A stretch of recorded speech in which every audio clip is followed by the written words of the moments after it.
इस केस में मोहनलाल टेनेंट होते हैं एक शॉप के, और यहाँ पे शॉप के लैंडलॉर्ड यहाँ पे कुछ मेसनिक प्रॉफिट शेयर करने के रिगार्डिंग भी कुछ कंडीशंस लगाते हैं।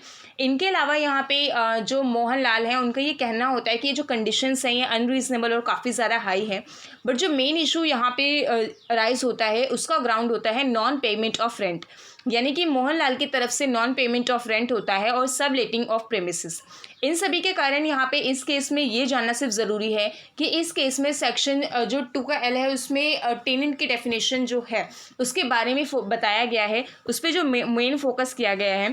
तो यहाँ पे 1976 के अमेंडमेंट के बाद कुछ डेफिनेशन में जो चेंजेस आए थे उसको यहाँ पे बताया गया है कि जो टेनेंट के हेयर्स और सक्सेसर होते हैं उनकी प्रोटेक्शन को यहाँ पे एक्सटेंड कर दिया गया और कुछ रिस्ट्रिक्शंस भी लगाई गई उनके प्रोटेक्शन पे। तो जैसे कि यहाँ पे पहले ये बोला गया कि यहाँ पे जो हेयर है वो फाइनेंशियली इंडिपेंडेंट नहीं होना चाहिए। मतलब कि अगर जैसे कि जिस दिन वो पर्सन जो टेनेंट है उसकी डेथ हुई है, अगर उसका हेयर उस पर पूरी तरह से डिपेंड नहीं है यानी कि इंडिपेंडेंट है, तो ही उसे यहाँ पे 1 ईयर पीरियड मिलेगा राइट टू पोजीशन का।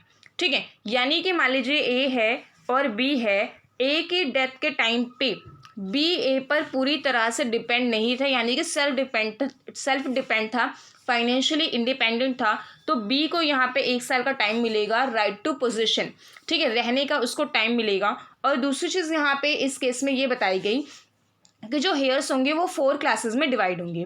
जैसे कि यहाँ पे फर्स्ट क्लास होगी कि सर्वाइविंग स्पाउस यानी कि अगर हस्बैंड मर गया है तो उसकी एब्सेंस में जो उसका राइट टू पोजीशन है वो किसको जाएगा, उसकी वाइफ को जाएगा।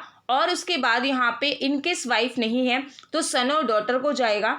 अगर यहाँ पे इसमें हमें समझना ज़रूरी है कि अगर ऊपर वाली कैटेगरी नहीं है तो ही नीचे वाले को ट्रांसफ़र होगा, अदरवाइज ऊपर वाले को ट्रांसफ़र होगा।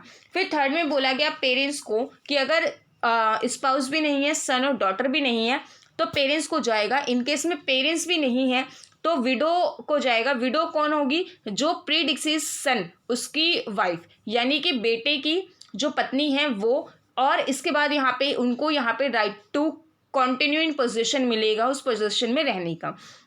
इसके साथ यहाँ पे जो है कुछ और बातें भी कही, जैसे कि यहाँ पे जो सक्सेशन है वो ट्रांसफ़र होगा एक कैटेगरी के बाद दूसरी कैटेगरी को, यानी कि एक कैटेगरी अगर फुलफिल है तो वो बाकी की सारी कैटेगरीज को एक्सक्लूड कर देगी। और इसके साथ यहाँ पे बोला गया कि more than 1 successor in same category, अगर यहाँ पे 2 सक्सेसर हैं सेम कैटेगरी के, तो यहाँ पे क्या होगा ये देखा जाएगा कि कौन सा फाइनेंशियली इंडिपेंडेंट है।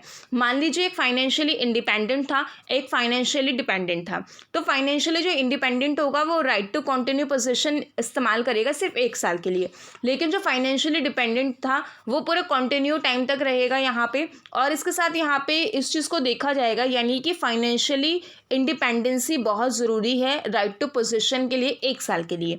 इसके बाद यहाँ पे जो सक्सेसर है वो पूरी तरह से क्या होना चाहिए, उस प्रेमिसेस पे रहेगा, बट ये नहीं है कि वो प्रेमिसेस पूरी तरह आपकी ट्रांसफरेबल होगी। ठीक है, वो सिर्फ उसी पर्सन तक सीमित होगी, दूसरों को ट्रांसफ़र नहीं होगी। और जैसे कि अगर 1 साल के बीच में मान लीजिए उस पर्सन की डेथ हो जाती है, जो सक्सेसर है या जो हेयर है उसकी डेथ हो जाती है 1 साल के अंदर, तो उसकी डेथ के बाद वो वहीं पर जो पोजीशन है ख़त्म हो जाएगा। ऐसा नहीं है कि उसके बाद भी वो पोजीशन में जाएगा। तो इस केस में यही सब डिसाइड हुआ था। Thank you.